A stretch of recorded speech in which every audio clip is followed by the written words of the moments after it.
Gracias, presidenta. Le he preguntado si bajaría usted los impuestos a familias, autónomos y pymes para aliviar la insoportable escalada de precios y, como era de prever, me ha contestado usted con evasivas y sin asumir su responsabilidad.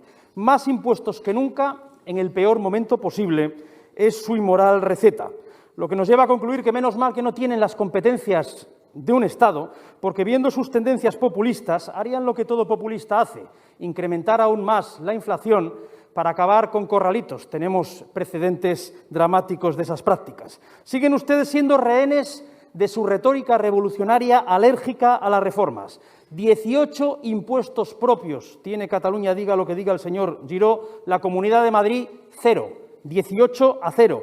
El IRPF más alto de España, el impuesto de sucesiones más caro de España y en plena escalada del precio de los carburantes, la desfachatez del impuesto del CO2, que no castiga al que más contamina, sino que castiga a los que menos tienen y no pueden permitirse el lujo de exquisiteces ecopijas.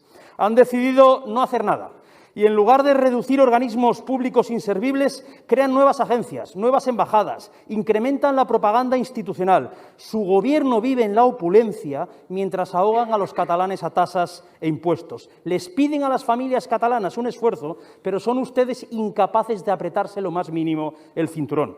Yo no sé qué maldición bíblica nos ha tocado a los catalanes. Aguantarles a ustedes y a Pedro Sánchez a la vez es mucho más de lo que podemos soportar. Dejen de jugar al gato y al ratón con sus falsas mesas de diálogo y ayuden de una vez por todas a las personas. La gente ya no aguanta más, la situación es insostenible.